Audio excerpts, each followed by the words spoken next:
Hello students, आज हम पढ़ेंगे प्रोटॉन एनएमआर स्पेक्ट्रोस्कोपी में फैक्टर अफेक्टिंग केमिकल शिफ्ट।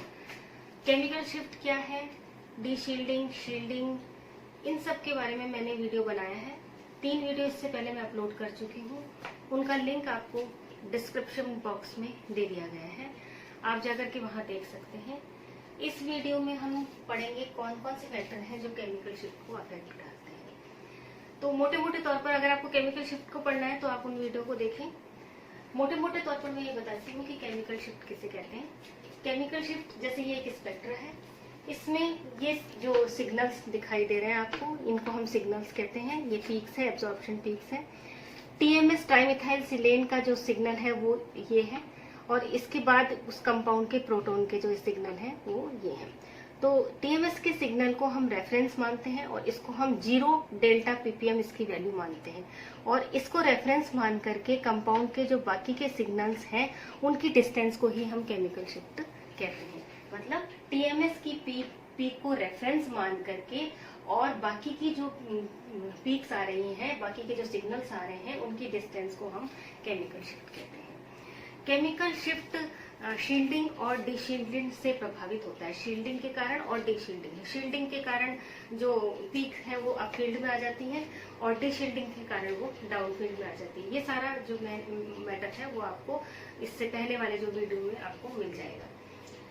तो किसी भी प्रोटॉन के चारों तरफ जो इलेक्ट्रॉन्स होते हैं वो उस केमिकल शिफ्ट को प्रभावित करते हैं। चारों तरफ जो इलेक्ट्रॉन है वो ही उसको शील्ड करते हैं या उनको डीशील्ड करते हैं, और शील्डिंग और डीशील्डिंग से जो पीक्स हैं वो आगे या पीछे उसकी पोजीशन आती है। तो डाउन फील्ड में चले जाते हैं या अप फील्ड में चले जाते हैं तो उनकी पोजीशन वहां पर आती है, और इसी से केमिकल शिफ्ट प्रभावित करता है। तो यहाँ पर एक पॉइंट निकल करके आता है कि केमिकल शिफ्ट को कौन प्रभावित करता है। प्रोटॉन के चारों तरफ उपस्थित जो इलेक्ट्रॉनिक इन्वायरमेंट, यानी जो चारों तरफ उपस्थित जो इलेक्ट्रॉन है वो ही केमिकल शिफ्ट को प्रभावित करते हैं। अब आप जानते हैं कि जो प्रोटॉन है वो एक सिग्मा बॉन्ड से ही कार्बन से या किसी एटम से जुड़ा हुआ होता है, सिग्मा। तो सिग्मा बॉन्ड के इलेक्ट्रॉन उसकी केमिकल शिफ्ट को प्रभावित करेंगे।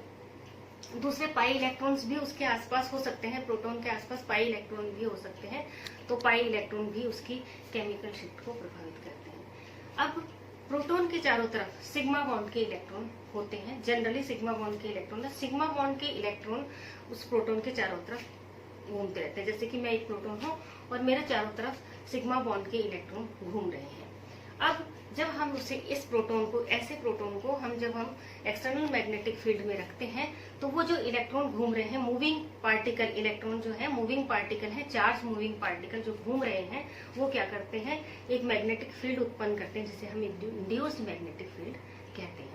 तो एक मैग्नेटिक फील्ड तो आ रहा है जो बाहर से दे रहे हैं, उसको हम एक्सटर्नल मैग्नेटिक फील्ड कर रहे हैं, और प्रोटॉन के चारों तरफ जो इलेक्ट्रॉन है वो घूम करके इंड्यूस्ड मैग्नेटिक फील्ड उत्पन्न कर रहे हैं। तो जो इंड्यूस्ड मैग्नेटिक फील्ड है वो हमेशा ही एक्सटर्नल मैग्नेटिक फील्ड को अपोज करता है, उसको विरोध करता है उसका। तो उससे क्या होता है कि जो बाहर से जो मैग्नेटिक फील्ड आ रहा है वो उस प्रोटॉन तक नहीं पहुंच पाता है, क्योंकि इंड्यूस मैग्नेटिक फील्ड उसको अपोज कर रहा है, और बाहर से जो मैग्नेटिक फील्ड आ रहा है वो इस तरह से, यानी 10 गॉस का यदि मैग्नेटिक फील्ड बाहर से आ रहा है और 2 गॉस का इंड्यूस मैग्नेटिक फील्ड उत्पन्न हो गया है, तो क्या होगा कि प्रोटॉन के पास जो मैग्नेटिक फील्ड है वो केवल 8 गॉस का आ रहा है। ठीक है, तो इस तरह से हम कहते हैं कि प्रोटॉन शील्डेड है। प्रोटॉन के चारों तरफ एक कवरिंग हो गई और प्रोटॉन शील्ड हो गया, वो शील्डेड प्रोटॉन है, और शील्डेड प्रोटॉन अप फील्ड में अपनी पीक देते हैं। ये मैंने पिछले वीडियो में बताया है कि शील्डेड प्रोटॉन अप फील्ड में देते हैं, डीशील्डेड प्रोटॉन डाउन फील्ड में अपनी पीक देते हैं। अब प्रोटॉन के चारों तरफ का मतलब, इस बात से ये बात सामने आई कि प्रोटॉन के चारों तरफ का इलेक्ट्रॉनिक एनवायरनमेंट ही उसकी शील्डिंग और डीशील्डिंग को बताता है, और शील्डिंग और डीशील्डिंग के कारण ही उसकी केमिकल शिफ्ट प्रभावित होती है। तो वो सारे फैक्टर जो कि प्रोटॉन के इलेक्ट्रॉनिक एनवायरनमेंट पर अफेक्ट डालेंगे, वो ही फैक्टर उसकी केमिकल शिफ्ट पर अफेक्ट डालेंगे। तो कौन कौन से वो फैक्टर हैं? सबसे पहला फैक्टर आता है इंडक्टिव इफेक्ट। इंडक्टिव इफेक्ट के कारण केमिकल शिफ्ट किस तरह से प्रभावित होता है यहाँ हम देखते हैं। जैसे जनरली जो प्रोटॉन है वो कार्बन से जुड़ा हुआ होता है ऑर्गेनिक कंपाउंड में। ऑर्गेनिक कार्बन जो प्रोटॉन है वो कार्बन से जुड़ा हुआ। कार्बन की इलेक्ट्रोनेगेटिविटी अपेक्षाकृत कम होती है, तो जो CH बॉन्ड के सिग्मा इलेक्ट्रॉन है वो प्रोटॉन के पास ही होते हैं, प्रोटॉन के पास ही होते हैं, कार्बन के पास होते हैं, लगभग बीच में से होते हैं। तो प्रोटॉन के चारों तरफ जो इलेक्ट्रॉन है वो घूमते हैं और वो प्रोटॉन को शील्ड कर लेते हैं। जो CH बॉन्ड के इलेक्ट्रॉन है, वो सिग्मा बॉन्ड के इलेक्ट्रॉन वो प्रोटॉन को शील्ड कर लेते हैं और ऐसे प्रोटॉन की जो पीक आती है वो अप फील्ड में आती है। ये प्रोटॉन होते हैं शील्डेड, क्योंकि जो CH बॉन्ड के जो इलेक्ट्रॉन है वो हाइड्रोजन को प्रोटेक्ट कर लेते हैं। इसकी जगह पर यदि हम OH ले लें, कार्बन की जगह पर यदि O ले लें, तो ऑक्सीजन की इलेक्ट्रोनेगेटिविटी ज्यादा होने के कारण जो बॉन्ड के इलेक्ट्रॉन है, वो सिग्मा बॉन्ड के इलेक्ट्रॉन है, वो हाइड्रोजन से दूर हट करके ऑक्सीजन के पास चले जाएंगे। तो हाइड्रोजन के चारों तरफ जो इलेक्ट्रॉन डेंसिटी है वो कम हो जाएगी। इलेक्ट्रॉन डेंसिटी कम होने से जो शील्डिंग है वो कम हो जाएगी। जो कवरिंग है प्रोटॉन की, जो चारों तरफ कवर कर रहे थे प्रोटॉन, तो वो उसकी कम हो जाएगी, जिससे प्रोटॉन डीशील्डेड हो जाएगा। शील्डिंग उसकी कम हो गई, यानी डीशील्डेड हो गई। डीशील्डेड प्रोटॉन हमेशा डाउन फील्ड में अपनी पीक देते हैं। तो इसकी पीक आई, ये डीशील्डेड प्रोटॉन है, ये डाउन फील्ड में पीक देंगे। ये शील्डेड प्रोटॉन है, ये अप फील्ड में पीक देंगे। नेक्स्ट एग्जांपल है, जैसे ये CH3F, दूसरा CH3Cl, CH3Br, CH3I। इनकी जो पीक्स है वो आती है डेल्टा 4.26 ppm पर, डेल्टा 3.0 ppm पर, और इसकी आती है 2.82 डेल्टा ppm, और इसकी आती है 2.16 ppm। तो आप क्या देख रहे हैं कि जैसे जैसे फ्लोरीन से क्लोरीन, ब्रोमीन, आयोडीन, जैसे जैसे इलेक्ट्रोनेगेटिविटी कम होती गई तो जो पीक है वो अप फील्ड में आने लगी। जिसकी सबसे ज्यादा इलेक्ट्रोनेगेटिव फ्लोरीन की है, तो वहां प्रोटॉन की पीक सबसे ज्यादा डाउन फील्ड में है 4.26। इसका कारण क्या है कि फ्लोरीन की इलेक्ट्रोनेगेटिविटी ज्यादा होने के कारण फ्लोरीन बॉन्ड के इलेक्ट्रॉनों को अपनी तरफ खींच लेता है। तो कार्बन और फ्लोरीन के बीच के बॉन्ड के इलेक्ट्रॉनों को अपनी तरफ खींच लेता है, जिससे CH बॉन्ड के इलेक्ट्रॉन भी खिंच जाते हैं। तो यहाँ -I इफेक्ट, CH का, F का -I इफेक्ट, F का -I इफेक्ट, ये बॉन्ड के इलेक्ट्रॉन को अपनी तरफ खींच लिया, जिससे ये CH बॉन्ड के इलेक्ट्रॉन भी कार्बन की तरफ खिंच गए। फ्लोरीन के इलेक्ट्रॉन, CF बॉन्ड के इलेक्ट्रॉन फ्लोरीन की तरफ आ गए -I इफेक्ट के कारण। तो H के जो CH के इलेक्ट्रॉन है वो कार्बन की तरफ चले गए, जिससे H पर इलेक्ट्रॉन डेंसिटी कम हो गई। H के आसपास इलेक्ट्रॉन कम हो गए, जिससे कि उसकी शील्डिंग कम हुई। इलेक्ट्रॉन्स क्या करते हैं, बॉन्ड के इलेक्ट्रॉन्स प्रोटॉन को शील्ड करते हैं, जिससे कि शील्डिंग कम हो गई, और शील्डिंग कम होने से वो अप फील्ड में आए। तो यहाँ पर शील्डिंग कम होने से वो डाउन फील्ड में आ गए। डीशील्डिंग हो गई, शील्डिंग कम हो गई, मतलब डीशील्डिंग हो गई। डीशील्डिंग कम होने से वो डाउन फील्ड में आए, तो ये आ गए 4.28, 4.26। तो जैसे जैसे इलेक्ट्रोनेगेटिविटी कम होती गई, तो वैसे वैसे उसकी डाउन फील्ड की वैल्यू कम होती गई और अप फील्ड में आते रहे। यहाँ आई की जो इलेक्ट्रोनेगेटिविटी सबसे कम है। कम होने के कारण वो बॉन्ड के इलेक्ट्रॉनों को ज्यादा अपने पास नहीं खींच रहा है, तो हाइड्रोजन के पास जो इलेक्ट्रॉन है वो CH बॉन्ड के इलेक्ट्रॉन हाइड्रोजन के पास ही रह रहे हैं, जिससे शील्डिंग हो रही है, और शील्डिंग होने से जो पीक है वो 2.16 यानी अप फैक्टर है, जो कि केमिकल शिफ्ट को करता है, अफेक्ट करता है, वो हाइब्रिडाइजेशन। 3 तरह के हाइब्रिडाइजेशन है कार्बन के, sp3, sp2 और sp। sp3 में s करेक्टर 25% होता है, sp2 में s करेक्टर 33% होता है, sp में s करेक्टर 50% होता है। ये आप जानते हैं कि जितना ज्यादा s करेक्टर होता है उस कार्बन की इलेक्ट्रोनेगेटिविटी उतनी ज्यादा होती है। s करेक्टर ज्यादा मतलब इलेक्ट्रोनेगेटिविटी ज्यादा। क्यों? क्योंकि s करेक्टर ज्यादा का मतलब s ऑर्बिटल का कंट्रीब्यूशन ज्यादा, s ऑर्बिटल नाभिक के ज्यादा पास आते हैं, जिससे जो बॉन्ड के इलेक्ट्रॉन है वो s ऑर्बिटल में रहते हैं और वो कार्बन के पास ही रहते हैं, वो उससे दूर नहीं जा पाते। कार्बन उनको बांधे रखता है, इलेक्ट्रोनेगेटिविटी उसकी ज्यादा होने के कारण वो उसको बांधे रखता है। तो s करेक्टर जितने ज्यादा होंगे, कार्बन की इलेक्ट्रोनेगेटिविटी उतनी ज्यादा होगी, वो अपने बॉन्ड के इलेक्ट्रॉन को अपने पास रखेगा, बाहर नहीं जाने देगा। तो यहाँ पर आप इसका इफेक्ट देखते हैं कि यहाँ पर जो ये है इथेन, इसमें कार्बन sp3 हाइब्रिडाइज है, इसमें s करेक्टर 25% है, जिससे कार्बन लेस इलेक्ट्रोनेगेटिव है।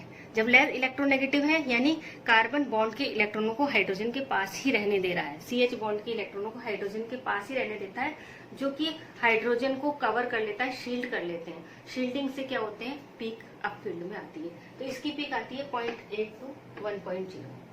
ये है sp2। sp2 में 33% s करेक्टर है, यानी इससे ज्यादा s करेक्टर। ज्यादा s करेक्टर मतलब ज्यादा इलेक्ट्रोनेगेटिविटी। इलेक्ट्रोनेगेटिविटी ज्यादा होने के कारण जो बॉन्ड के इलेक्ट्रॉन है वो कार्बन के पास आ गए। कार्बन के पास आने से हाइड्रोजन के पास इलेक्ट्रॉन कम हो गए, इलेक्ट्रॉन डेंसिटी कम हो गई, जिससे कि उसकी शील्डिंग कम हो गई, यानी वो प्रोटॉन डीशील्डेड हो गए। डीशील्डेड हो गए तो उनकी वैल्यू आती है 4.6 से 5.0।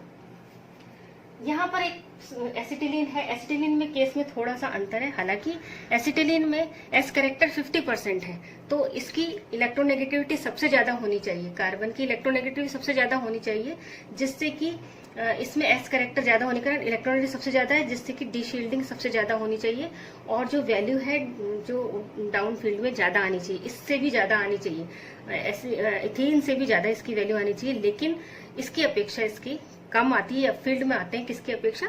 इथीन की अपेक्षा ये अब फील्ड में आते हैं। इसका कारण है एनाइसोट्रोपिक इफेक्ट, स्पेस इफेक्ट, जो कि थर्ड पॉइंट है अपना फैक्टर अफेक्टिंग केमिकल शिफ्ट में। अब एनाइसोट्रोपिक इफेक्ट क्या होता है? इस एनाइसोट्रोपिक इफेक्ट को हम स्पेस इफेक्ट भी कहते हैं। मैंने आपको बताया प्रोटॉन के पास तो सिग्मा इलेक्ट्रॉन होते हैं, प्रोटॉन हमेशा सिग्मा बॉन्ड से जुड़ा होता है, लेकिन उसके आसपास पाई इलेक्ट्रॉन भी होते हैं, थोड़ा आगे या पीछे थोड़ा सा उसके पास पाई इलेक्ट्रॉन भी होते हैं। ये जो पाई इलेक्ट्रॉन्स हैं ये भी प्रोटॉन को शील्डेड भी कर सकते हैं और डीशील्डेड भी कर सकते हैं, या तो उसको शील्ड भी कर सकते हैं और डीशील्डेड भी कर सकते हैं। ये किस पर निर्भर करता है? पाई बॉन्ड के इलेक्ट्रॉन शील्ड करेंगे या डीशील्ड करेंगे, ये वो प्रोटॉन की पोजीशन पर निर्भर करेगा, स्पेस में वो कहाँ पर स्थित है, कहाँ पर वो ओरिएंटेड है। प्रोटॉन स्पेस में कहाँ ओरिएंटेड है ये निर्भर करेगा कि वो शील्ड होंगे या डीशील्ड होंगे। इसको हम एग्जाम्पल से समझेंगे। एनाइसोट्रोपिक भी दो तरह के होते हैं, एक तो डायमैग्नेटिक और पैरामैग्नेटिक। यदि प्रोटॉन जो इंड्यूस्ड मैग्नेटिक फील्ड, प्रोटॉन के चारों तरफ जो इलेक्ट्रॉन है पाई इलेक्ट्रॉन, उसका जो इंड्यूस्ड मैग्नेटिक फील्ड है वो एक्सटर्नल मैग्नेटिक फील्ड को अपोज करे तो उसको हम कहते हैं डायमैग्नेटिक एनाइसोट्रोपिक इफेक्ट। और यदि प्रोटॉन के चारों तरफ पाई इलेक्ट्रॉन से उत्पन्न एक इंड्यूस्ड मैग्नेटिक फील्ड और बाहर से जो लगाया गया H0 है एक्सटर्नल मैग्नेटिक फील्ड, वो यदि सेम डायरेक्शन में करे तो उसे हम कहते हैं पैरामैग्नेटिक आइसोट्रोपिक इफेक्ट। इसको अपन ने एरो से भी दिखाया, जैसे जो वही है इसका सिंबल डायमैग्नेटिक को हम इस तरह से दिखाते थे और पैरामैग्नेटिक को इस तरह से दिखाते थे। तो अब हम एग्जाम्पल लेते हैं कि यहाँ पर जो एसिटिलीन की वैल्यू अब फील्ड में क्यों आई, वो एनाइसोट्रोपिक इफेक्ट से हम समझते हैं। एसिटिलीन में जो कार्बन कार्बन बॉन्ड है उसमें दो पाई बॉन्ड है, तो पाई बॉन्ड कैसे होते हैं? हमेशा कोलेटरल ओवरलैपिंग से। तो पी ऑर्बिटल एक दूसरे के परपेंडिकुलर होते हैं। एक पाई बॉन्ड इस डायरेक्शन में होता है तो दूसरा पाई बॉन्ड इस डायरेक्शन में, दोनों एक दूसरे के परपेंडिकुलर, एक इस डायरेक्शन में और दूसरा इस डायरेक्शन में। तो क्या होता है कि जो पाई इलेक्ट्रॉन है कार्बन कार्बन के बीच में, वो चारों तरफ से एक सिलेंडर बना लेते हैं, एक तरह का सिलेंडर बना लेते हैं। कार्बन कार्बन के बीच में सिलेंड्रिकल फॉर्म में होते हैं, क्योंकि एक इस डायरेक्शन में होता है एक इस डायरेक्शन में, तो पाई बॉन्ड जो है वो एक सिलेंडर बना लेते हैं। तो उसका जो ओरिएंटेशन है, एसिटिलीन का ओरिएंटेशन मैग्नेटिक फील्ड में इस तरह से होता है। मैग्नेटिक फील्ड में एसिटिलीन का ओरिएंटेशन इस तरह से होता है, क्योंकि ये कार्बन कार्बन के बीच ये तीन बॉन्ड है, तीन बॉन्ड के इलेक्ट्रॉन इस तरह से घूमते हैं, इस तरह से घूमते हैं, और इस तरह से घूमने से जो मैग्नेटिक फील्ड उत्पन्न होता है वो ऐसे परपेंडिकुलर, थंब जो है रूल है उसके अकॉर्डिंग इसका मैग्नेटिक फील्ड उत्पन्न होता है, इंड्यूस मैग्नेटिक फील्ड। वो ये देखिए, ये दिखा रखा है मैंने ब्लैक कोले से, ये इंड्यूस मैग्नेटिक फील्ड है। अब जो एक्सटर्नल मैग्नेटिक फील्ड है वो इस डायरेक्शन में लग रहा है। तो आप देखेंगे कि यहाँ पर जो प्रोटॉन है वो कहाँ पर ओरिएंटेड है, कहाँ पर स्पेस में किस जगह पर अभिविन्यस्त है, वहां पे है जहां पर कि इंड्यूस मैग्नेटिक फील्ड और एक्सटर्नल मैग्नेटिक फील्ड एक दूसरे को अपोज कर रहे हैं। यहाँ पर ये एरो से दिखाया है, ये इस डायरेक्शन में तो लग रहा है इंड्यूस मैग्नेटिक फील्ड और एक्सटर्नल मैग्नेटिक फील्ड इस डायरेक्शन में लग रहा है, दोनों एक दूसरे को अपोज कर रहे हैं। अपोज करने का मतलब शील्डेड हो रहे हैं, ये प्रोटॉन शील्ड हो गया। अपोज करने का मतलब वो शील्ड हो गया, शील्डेड हो गया मतलब वो किस पर? अप फील्ड में आएगा। ठीक है, आएंगे। दूसरा एग्जाम्पल ये है, यहाँ पर ये दोनों, ये कहलाएगा डायमैग्नेटिक एनाइसोट्रोपिक इफेक्ट, मतलब अपोज कर रहे हैं, ये अपोज कर रहा है इधर और ये अपोज कर रहा है। H0 इस डायरेक्शन में है, इंड्यूस मैग्नेटिक फील्ड इस डायरेक्शन में। इसी तरह ये एल्डिहाइड का है, एल्डिहाइड में C डबल बॉन्ड O है। ये क्या कर, इसके जो इलेक्ट्रॉन्स हैं हमेशा इस तरह से मूव करते हैं, ये रेड से मैंने दिखाया, इस तरह से मूव करते हैं और इंड्यूस मैग्नेटिक फील्ड इस तरह से उत्पन्न हो रहा है। ठीक है, तो यहाँ पर प्रोटॉन कहाँ पर व्यवस्थित है, इस जगह पर। यहाँ पर देख रहे हो इंड्यूस मैग्नेटिक फील्ड और H0 एक दूसरे को रेनफोर्स कर रहे हैं, एक ही डायरेक्शन में है। एक ही डायरेक्शन मतलब पैरामैग्नेटिक एनाइसोट्रोपिक इफेक्ट, एक ही डायरेक्शन में है। एक ही डायरेक्शन का मतलब ये प्रोटॉन डी शील्डेड हो गया। हम 10 गॉस का दे रहे हैं और 2 गॉस का ये इंड्यूसमेंट, तो ये फील्ड कितना करा है, 12 गॉस का, यानी ये डी शील्डेड हो गया। ये इसकी शील्ड उतर गई है, तो ये हो गया इसको डी शील्डेड, तो ये डाउन फील्ड में आएंगे। ये थे एनाइसोट्रोपिक इफेक्ट। तीसरा जो फैक्टर है वो है हाइड्रोजन बॉन्डिंग। हाइड्रोजन बॉन्डिंग के कारण भी जो OH बॉन्ड की या OH या NH इन बॉन्ड की केमिकल शिफ्ट प्रभावित होती है। जैसे ये OH बॉन्ड है, OH बॉन्ड में जो हाइड्रोजन है वो ऑक्सीजन से जुड़ा हुआ है। ऑक्सीजन की इलेक्ट्रोनेगेटिविटी ज्यादा होने के कारण ये क्या करता है, बॉन्ड के इलेक्ट्रॉन को अपनी तरफ खींच लेता है, जिससे H पर इलेक्ट्रॉन डेंसिटी कम हो जाती है और उसकी शील्डिंग कम हो जाती है, वो डी शील्डेड हो जाते हैं और डाउन फील्ड में आते हैं। OH के जो प्रोटॉन है वो उनकी डाउन फील्ड में कितने डाउन फील्ड में आएंगे, कहाँ आएंगे, ये 2 चीजों पर निर्भर करता है। एक नेचर ऑफ सॉल्वेंट कि अपन उसमें सॉल्वेंट कौन सा डाल रहे हैं, दूसरा सॉल्वेंट की कंसंट्रेशन ऑफ सॉल्वेंट की कंसंट्रेशन ऑफ कंपाउंड की जो कंसंट्रेशन है वो क्या है। यदि हम प्योर अल्कोहल लेंगे यानी वो कंसंट्रेट अल्कोहल लेंगे तो उसमें क्या होगा कि जो OH की जो H की पीक है वो डाउन फील्ड में 3.4 डेल्टा ppm पर आएगी, ज्यादा आएगी, डाउन फील्ड में आएंगे, यानी ये डी शील्डेड हो जाएंगे। डी शील्डेड क्यों हो जाएंगे, इतने ज्यादा डी शील्डेड हो जाएंगे, इसका कारण क्या है, इसका कारण है हाइड्रोजन बॉन्डिंग। यहाँ पर OH बॉन्ड है, OH बॉन्ड क्योंकि ये कंसंट्रेट सॉल्यूशन है, बहुत सारे मॉलिक्यूल पास में स्थित है अल्कोहल के, तो दूसरा जो अल्कोहल का मॉलिक्यूल है वो उसके साथ हाइड्रोजन बॉन्ड बना लेगा। तो जो यहाँ पर हाइड्रोजन है वो 2 इलेक्ट्रोनेगेटिव एटम के बीच में आ जाएगा।